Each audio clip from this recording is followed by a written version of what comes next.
하셨습니까? 예. 이번 주에도 우리 실물교훈의 이야기를 이어서 공부해 보도록 하겠습니다. 오늘은 금년에도 그대로 두소서라는 제목으로 함께 나눠보도록 하겠습니다. 누가복음 13장 1절로 9절에 있는 말씀입니다. 누가복음 13장 1절로 9절에 있는 말씀입니다. 함께 읽어보도록 하겠습니다. 시작. 그때 마침 두어 사람이 와서 빌라도가 어떤 갈릴리 사람들의 피를 그대의 제물에 섞은 일로 예수께 아느니 대답하여 이르시되 너희는 이 갈릴리 사람들이 이같이 해 받음으로 다른 모든 갈릴리 사람보다 죄가 더 있는 줄 아느냐. 너희에게 이르노니 아니라 너희도 만일 회개하지 아니하면 다 이와 같이 망하리라. 또 실로암에서 망대가 무너져 치어 죽은 18사람이 예루살렘에 거한 다른 모든 사람보다 죄가 더 있는 줄 아느냐. 너에게 이르노니 아니라 너희도 만일 회개하지 아니하면 다 이와 같이 망하니라. 이에 비유로 말씀하시되 한 사람이 포도원에 무화과 나무를 심은 것이 있더니 와서 그 열매를 구하였으나 얻지 못한지라. 포도원 지기에게 이르되 내가 3년을 와서 이 무화과 나무에서 열매를 구하되 얻지 못하니 찍어 버리라. 어찌 땅만 버리게 하겠느냐. 대답하여 이르되 주인이여 금년에도 그대로 두소서. 내가 두릅하고 거름을 드리니 이후에 만일 열매가 열면 좋거니와 그렇지 않으면 찍어 버리소서 하였다 하시니라. 네, 오늘 본문의 이야기는 그때 마침 두어 사람이 와서 빌라도가 어떤 갈릴리 사람들의 피를 그들의 제물에 섞은 일로 예수님께 아뢰는 구절로 시작이 됩니다. 이것에 대한 자세한 설명을 하고 있지 않지만 실물교훈에서는 그 정황들을 보면서 이렇게 말하고 있습니다. 유대 총독 본디오 빌라도의 조치에 백성들이 화를 냈습니다. 그 당시 예루살렘에서는 소동이 자주 일어났었는데 빌라도는 이것을 폭력으로 진압하려고 했었던 것입니다. 한 번은 그의 군대들이 성전 뜰 안까지 침입해 들어가서 거기서 제물로 짐승을 잡고 있던 갈릴리 순례자들을 죽였던 것입니다. 그런데 유대인들은 그들이 그러한 일들을 당한 것이 그들의 죄 때문이라고 생각했던 것 같습니다. 하나님께서 그들을 벌하셨다고 이해를 했던 것이죠.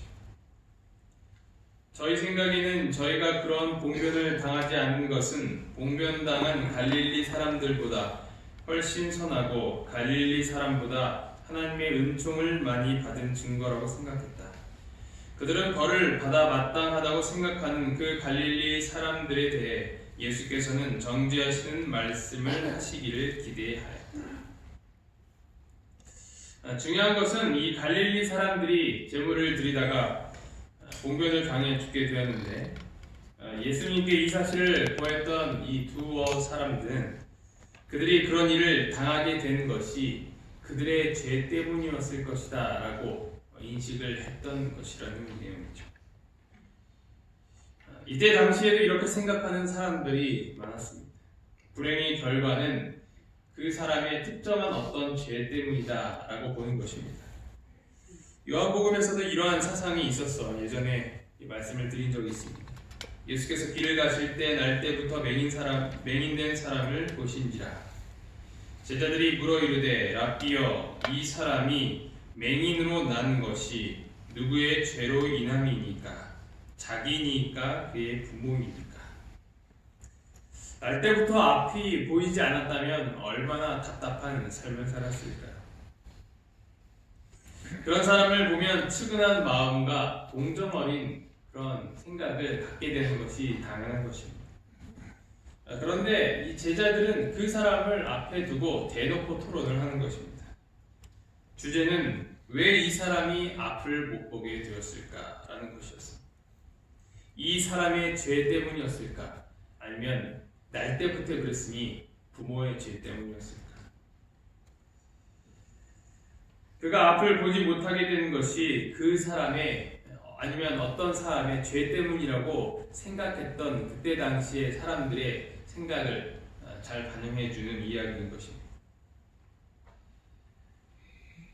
우리도 이러한 생각을 할 때가 참으로 많이 있습니다. 누군가에게 어떤 나쁜 일이 생기게 되면 그럴 줄 알았다며 그 사람의 잘못된 행동과 나쁜 결과를 연결시키는 것입니다. 옛날식으로 말하면 천벌받을 만하다 정도로 생각을 할 수 있겠습니다. 그러나 꼭 그렇게 연결해야만 속이 후련한 사람들이 있죠.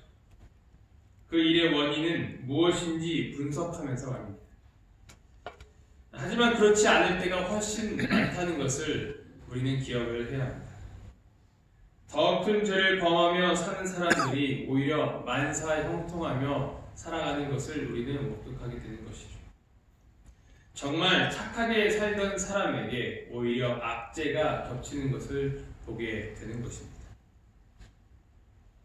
그러나 여기서 더 나쁜 것은 그렇게 누군가를 정죄하면서 스스로 자신을 의롭다고 여기는 그런 생각들입니다. 그 대표적인 이야기가 지난번에 다루었던 누가복음 18장의 세리와 바리새인의 이야기였습니다. 바리새인은 이렇게 말했습니다. 이 세리와 같지 아니함을 감사하나이다. 오늘 본문에 등장하는 두어 사람이 그랬습니다. 그들이 왜 이런 소식을 갖고 왔는지에 대한 속마음을 예수님께서는 알고 계셨습니다. 그래서 그들에게 이렇게 말씀하시는 것입니다. 너희는 이 갈릴리 사람들이 이같이 해받음으로 다른 모든 갈릴리 사람보다 죄가 더 있는 줄 아느냐? 너희에게 이르노니 아니라 너희도 만일 회개하지 아니하면 다 이와 같이 망하리라.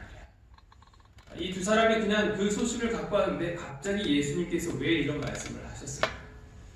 그것은 이 본문에 나타나 있지 않은 그 사람들의 생각을 예수님께서는 읽으셨기 때문입니다. 예수님은 여기서 두 가지 사실을 말해주십니다. 첫 번째, 해를 받은 사람은 죄가 더 있어서 그런 것입니다. 둘째, 회개하지 않으면 다 똑같이 망하게 될 것이다. 그리고 이번에는 예수님께서 한 이야기를 해주는 것이죠. 또 실로암에서 망대가 무너져 치어 죽은 18사람이 예루살렘에 거한 다른 모든 사람보다 죄가 더 있는 줄 아느냐? 너에게 이르노니 아니라 너희도 만일 회개하지 아니하면 다 이와 같이 망하리라. 실로암에서 망대가 무너져 치어 죽은 18명의 사람이 있었습니다. 이 사건도 그 일이 일어난 다음에 사람들의 마음속에 그들이 그렇게 큰 사고로 죽게 되는 것은 그들의 죄 때문이다라고 생각을 했다라는 것이죠. 그래서 예수님께서는 그 비슷한 두 가지 사건과 또 사람들의 반응을 이야기하시면서 똑같은 결과의 교훈을 말씀하고 계시는 것입니다.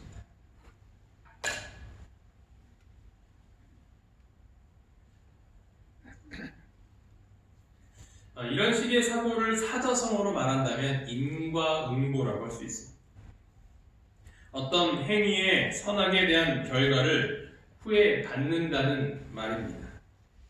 흔히 죄값을 치른다라는 것이죠. 이것은 불교의 철학에서 왔습니다. 바로 윤회 사상에 근거한 것입니다.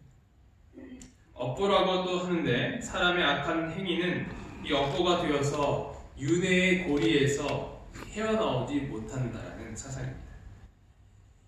그래서 인간은 전생에 지은 죄에 따라서 내생의 운명이 결정되는 것이 바로 이 인과응보의 논리인 것입니다. 쉽게 말하면 살인자가 죽으면 다음 생에 동물이나 곤충으로 태어나거나 아니면 사람으로 태어난다고 하여도 참으로 기구한 운명을 살아가게 된다는 것이죠. 그래서 계속 나쁜 일이 생기게 되면 다 내가 전생에 참 안 좋은 일을 많이 했기 때문이구나 라고 하는 것입니다.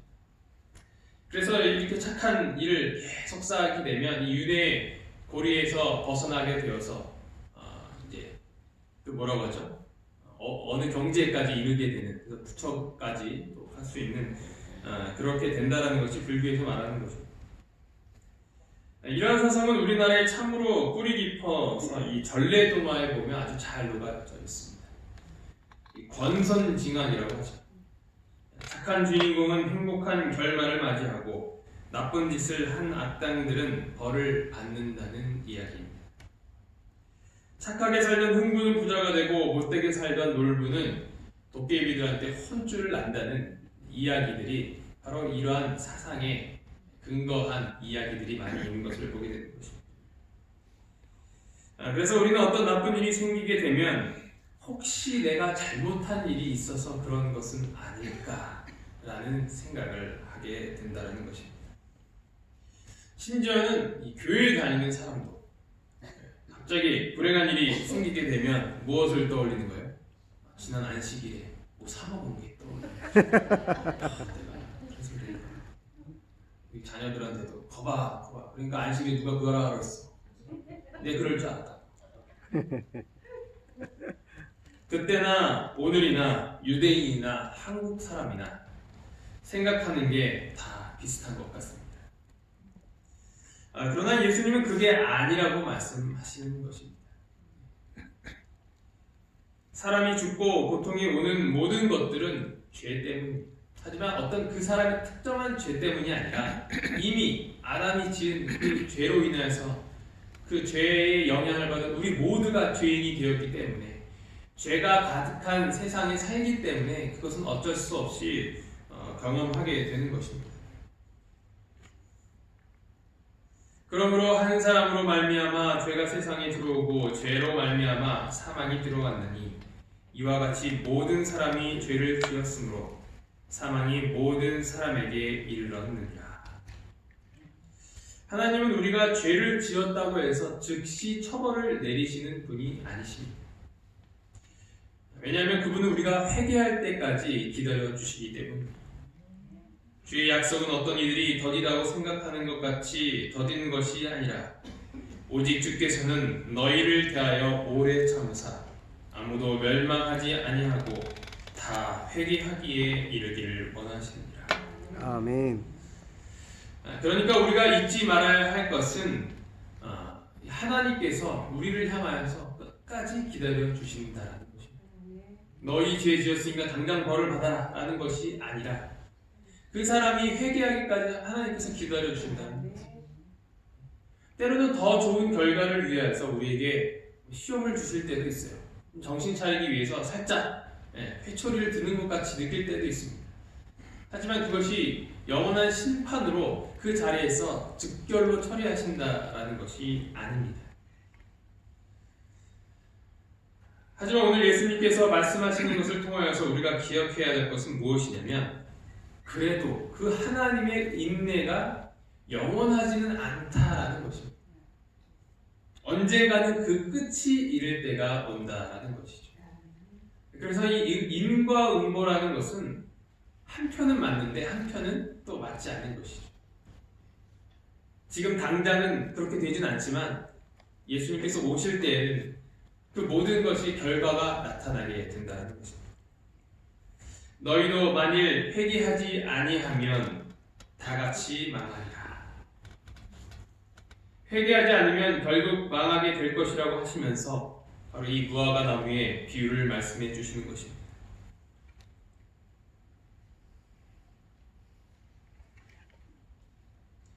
이에 비유로 말씀하시되 한 사람이 포도원에 무화과 나무를 심은 것이 있더니 와서 그 열매를 구하였으나 얻지 못한지라. 포도원 지기에게 이르되 내가 3년을 와서 이 무화과 나무에서 열매를 구하되 얻지 못하니 찍어버리라. 어찌 땅만 버리게 하겠느냐. 이 포도원에 무화과 나무를 심는 것은 그때 당시에 종종 있었던 일이라고 합니다. 하지만 그 무화과 나무는 열매를 맺지 못하였고 무려 3년의 시간을 보내게 됩니다. 열매를 맺지 않는 나무는 아무런 쓸모가 없는 것이죠. 왜냐하면 열매를 맺기 위해서 이 농부는 나무를 심기 때문입니다. 관상의 목적이 아니라는 것이죠. 그 나무는 잎만 무성했습니다. 그래서 곧 그늘을 만들기만 하였고 그 그늘 때문에 햇빛을 보지 못하는 또 많은 다른 나무들에게 피해를 주기 때문에 그것은 아무런 쓸모가 없게 되는 나무가 되는 것입니다. 땅만 버리는 나무가 되는 것이죠. 그래서 주인은 그 나무를 찍어 버리라 라고 이야기를 한 것입니다. 여기서 말하고 있는 포도원과 무화과 나무는 모두 이스라엘 백성들을 상징합니다.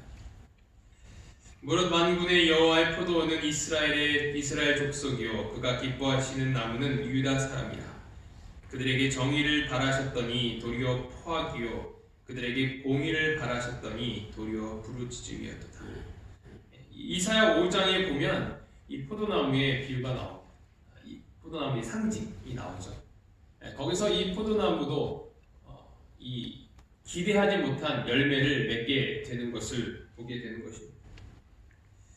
구주께서 오셨던 당시의 백성들은 주의 포도원, 즉 당신의 특별한 보호와 축복의 울타리 안에 있는 무화과 나무로 대표되었다.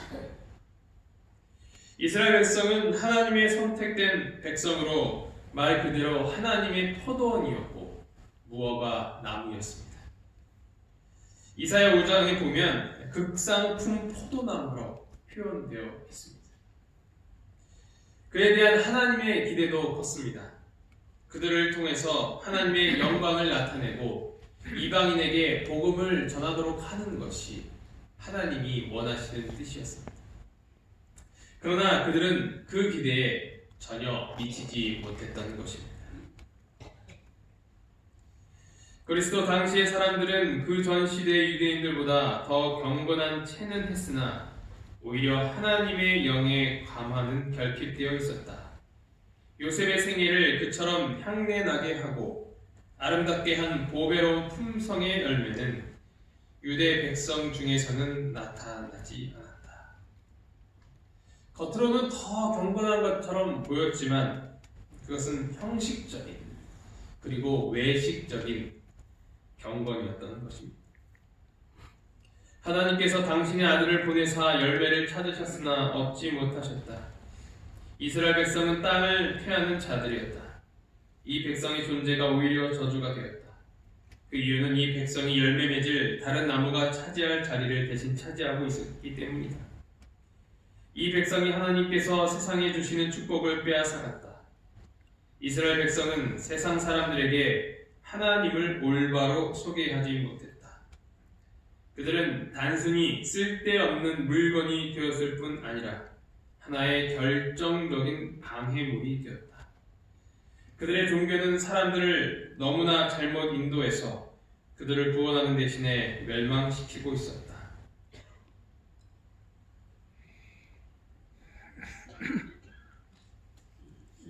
대답하여 이르되 주인이여 금년에도 그대로 두소서. 내가 두룩하고 걸음을 주리. 주인은 3년 동안 열매가 없으니 그냥 찍어버리라고 하였습니다. 하지만 포도원 지기는 금년에도 그대로 두게 해달라고 요청하였습니다. 이후에 만일 열매가 열면 좋거니와 그렇지 않으면 찍어버리소서 하였다 하십니다. 가원 지기는 그처럼 희망이 없어 보이는 나무이지만 바꾸기를 거절하지 않았다. 그는 나무에 더 많은 손질을 서슴지 않았다. 그는 포도원의 환경을 가장 좋게 만들고 온갖 주의를 다 기울일 것이다.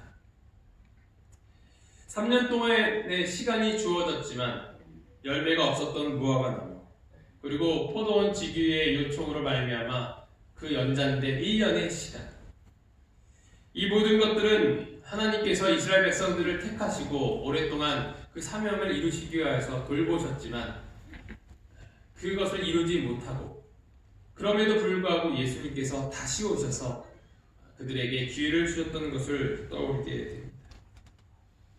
그분은 이 땅에 오셔서 그분의 백성들에게 복음을 전하셨습니다. 비유에서는 그 무화과 나무의 운명이 어떻게 나오지는 않았지만 실제에서는 확인을 할 수 있었던 것이죠. 이에 예수께서 이르시되 아버지 저들을 사하여 주옵소서. 자기들이 하는 것을 알지 못함이니이다 하시더라. 그들은 1년의 시간을 연장해 주었던 이 포도원 지기의 이 자비를 무참히 무시해 버렸던 것입니다. 지금은 하나님의 은혜의 시기입니다. 우리가 죄가 많고 어떤 이는 하나님을 거절하고 있지만 그 심판이 바로 임하지는 않습니다. 우리를 사랑하시기 때문에 여전히 기회를 주시는 것입니다. 그러나 그것을 끝내 거절하게 되면 이 은혜의 시기가 끝날 때 심판도 임하게 될 것입니다. 성령의 역사에 반응을 나타내지 않는 사람은 점점 완고해져서 마침내는 성령의 감화를 전혀 감지할 수 없게 된다. 바로 그렇게 되었을 때 찍어버리라 어찌 땅만 버리느냐는 선고가 될 것입니다. 그러나 우리에게는 아직 기회가 있습니다. 주님께서 원하시는 열매를 맺을 수 있는 기회가 있습니다. 3년 동안 열매가 없던 무화과 나무에게 1년의 시간을 더 주셨던 것처럼 그분께서 이스라엘 백성들을 오래 참으셨던 것처럼 우리를 향하여서도 오래 참고 계십니다. 우리가 그분의 원하시는 열매를 맺기 위하여서 그분은 지금도 여전히 기다리고 계신 것입니다. 포도원 주인과 포도원 주기는 이 무화과 나무에 대한 관심이 있었다는 공통적인 사실이 있습니다. 이것을 찍어버리라고 했기 때문에 이 포도원의 주인, 그 주인이 참으로 무섭다라고 생각할 수 있겠지만 이 포도원을 만들었던 그 주인은 그 포도원에 심었던 그 무화과 나무에 대한 정성 어린 관심이 있었다는 것입니다. 마찬가지로 1년을 더 연장시켜 달라고 했었던 이 포도원 지기도 똑같은 마음이었던 것입니다. 하나님께서는 몹시 자비로우시기 때문에 아직 그대를 찍어버리지 않고 계신다. 그는 그대를 냉정한 눈으로 보시지 않으신다. 그는 무관심하게 그대에게서 돌아서지 아니하시며 그대가 죽도록 내버려 두지 아니하신다. 하나님은 우리가 죄를 지었다고 해서 그 자리에서 바로 벌을 내려주시는 분이 아니십니다. 너 열매 맺나 안 맺나 내가 한번 지켜보겠다라고 하시면서 팔짱 끼고 뒷짐지면서 그렇게 무관심하게 보고 계시는 분이 아니십니다. 그분은 여전히 우리가 올바른 길로 가도록 인도하기 위해서 여러 가지 방법으로 자비를 베풀어주고 계신 것입니다. 이스라엘 백성들은 자신들이 받았던 보호와 특권을 잊어버리고 교만과 외식에 빠지게 되었던 자들이었습니다. 하나님께서 원하시는 열매를 맺지 못하고 예수님이 이 땅에 오셔서 직접 복음을 전하셨지만 그것마저도 거부하였던 자들이었습니다. 하나님께서 우리 남은 교회에 많은 복을 주셨습니다. 우리도 그에 따른 열매들을 맺어야 할 것입니다. 그것은 예수님의 품성의 영향력으로 많은 영혼들을 구원하는 사업에 동참하는 일인 것입니다. 아직 찍어버리지 않으시고 우리에게 은혜의 시간을 주신 하나님께 감사하며 그 기대에 따른 삶을 사는 우리 모두가 되기를 간절히 바랍니다. 아멘. 따라해 주시기 바랍니다. 찍힐 때까지 버티지 말아요. 버티지 말아요. 버티지 맙시다. 아멘. 하시겠습니다. 하나님 아버지, 이 무화과 나무에게 오랜 시간 동안 정성을 기울이셨지만 열매 맺지 못하는 것을 보시며 얼마나 한탄하셨습니까? 저희도 그런 삶을 살게 되는 것 같아 주님 앞에 이렇게 저희의 죄를 아뢰니다. 아버지, 저희가 정말로 열매를 맺고 싶지만 그 열매를 저희들 힘으로 맺으려니 얼마나 어렵고 힘든 일인 것을 보게 됩니다. 아버지, 저에게 열매를 맺혀 주시옵소서. 저에게 더 많은 양분과 수분을 공급하여 그 열매를 맺히게 하여 주시옵소서. 저에게 주신 그 1년의 더 시간, 그 자비로운 그 은혜를 생각하면서 그 하나님의 은혜에 감사하며 그 열매를 맺기 위해서 오늘 더 하나님의 말씀을 연구하며 하나님께 기도를 드리는 저희 모두가 될 수 있도록 인도하여 주시옵소서. 이 아멘. 모든 말씀 예수님 이름으로 간절히 기도합니다. 아멘.